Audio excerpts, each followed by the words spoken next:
कपड़े धोने वाली बहू। शादी के पहले से ही विभा को कपड़े धोने का बड़ा शौक था। कभी नल के नीचे तो कभी तालाब के पास। अरे मेरी नीली वाली लुंगी नहीं दिख रही है। विभा की अम्मा कहाँ रखी है लुंगी? अरे वो तो विभा ने परसों ही धोकर रखी थी आपकी अलमारी में, देखो वहीं होगी। वो ना मैंने आज धो दी, मुझे लगा कि गंदी हो गई होगी। अरे कैसे गंदी हो गई थी? उसे तो मैंने पहना भी नहीं। हे भगवान, इस लड़की के कपड़े धोने की आदत से परेशान हो गया हूँ मैं। जितना तो घर में राशन नहीं आता उससे कहीं ज्यादा डिटर्जेंट पाउडर का खर्चा है। इसकी शादी करवा दो, शादी जाए अपने घर में ही करे काम, फिर चाहे घर के कपड़े धोने हो या पूरे गांव के। हाँ ठीक बोल रही हूँ, देखता हूँ मैं कोई लड़का। वो दिन भी आ जाता है जब विभा को देखने लड़के वाले आ जाते हैं। लड़की मुझे अच्छी लगी। होने वाली सास कहती है, बेटी अगर कुछ पूछना है तो पूछ लो। वैसे तो हमारी लड़की बहुत ही शर्मीली है, जो बोल दो वो मान लेती है, इसे क्या पूछना होगा। अरे कैसी बात कर रही हो माँ, मुझे इन लोगों के घर रहना है, सवाल तो कई है। हाँ हाँ बेटा पूछ लो ना, क्या पूछना है। आप लोगों के घर कपड़े कौन धोता है? सास का मुंह बन जाता है। देखो अगर तुम ये कहना चाहती हो कि तुम्हें कपड़े धोने नहीं आते तो सुन लो, कपड़े मैं ही धोती हूँ, लेकिन तुम्हारे आ जाने के बाद मैं रुमाल तक नहीं धोऊंगी। अरे चुप रहना भगवान, बहू बेचारी घर आई नहीं, उसे डराना शुरू कर दिया। वो क्या है ना बिटिया, अभी तक तो ये कल्लू की माँ ही धोती थी, लेकिन अब तुम्हारे पापा तो दहेज में वॉशिंग मशीन देंगे ही। तभी विभा की माँ बोल पड़ती है, सवाल भी पूछा तो क्या। वैसे भाई साहब, मशीन की तो फिर भी कपड़े धोने की कैपेसिटी होती है, मतलब जो बिटिया दे रहे हैं ना विभा, इसे कपड़े धोने का बहुत शौक है। ये आप लोगों के क्या आस पड़ोस गांव मोहल्ले सबके कपड़े धो दे और उफ तक ना करे। बाहर देखा नहीं आपने कितने कपड़े सूख रहे हैं? सब हमारी बिटिया ने ही तो धोए हैं। बस भी करो ना माँ, शर्म आ रही इतनी तारीफ सुनकर। और तो और एक दाग निकाल कर दिखाओ तो मान जाओ। हाँ अच्छा माफ करना बेटा, मैंने गलत समझा, हमें तो रिश्ता बहुत पसंद है। और ऐसे जुड़ जाता है रिश्ता कपड़े धोने का शौक रखने वाली विभा का। उसकी शादी हो जाती है कोयला फैक्ट्री में काम करने वाले कल्लू के साथ। शादी के बाद अचानक विभा चिल्लाती हुई सास के पास आती है, सासू माँ, अरे सासू माँ कहाँ है आप? ये तो धोखा है, धोखा दिया आप लोगों ने मुझे। इसे ससुर के चक्कर के बारे में पता चल गया। अरे तो उसमें तुझे क्यों धोखा मिला है? अरे नल में पानी नहीं आता, कपड़े कैसे कब धुलेंगे? अच्छा तू पानी नहीं आ रहा उसकी बात कर रही है? तो आपने क्या सोचा? कुछ नहीं। अच्छा तेरी माँ ने कहा था कि कपड़े धोने का शौक है, तुझे याद आया मुझे।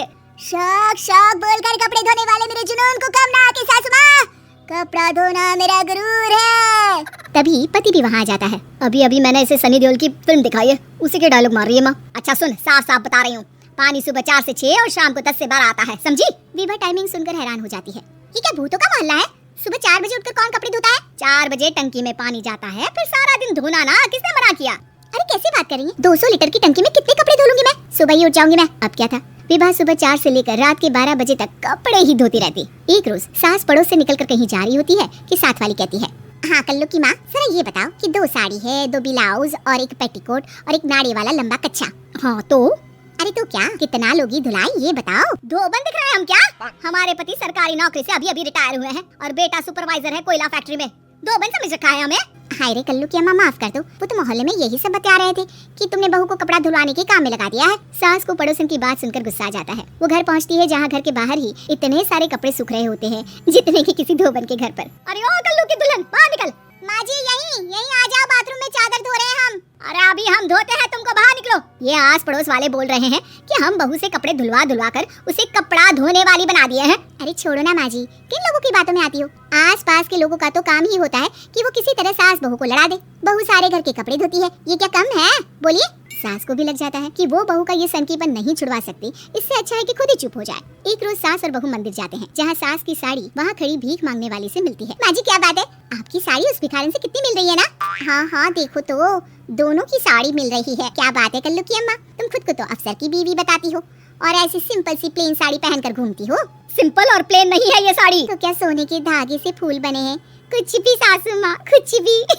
हाँ बने थे इस साड़ी में सोने के धागे से फूल। मेरे पति लेकर आए थे मद्रास से स्पेशली मेरे लिए 10,000 की। ताहे भाई साहब इस भिखारन के लिए भी सेम टू सेम साड़ी लेकर आए होंगे 10,000 की।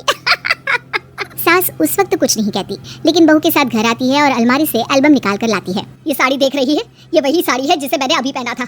इस साड़ी में ये जो चमकदार फूल दिख रहे हैं ना, ये सोने के धागों से काटे गए हैं, लेकिन तू लोकल वॉशिंग मशीन ब्रश से घिस कर सारे फूलों को निकाल कर साड़ी प्लेन कर दी।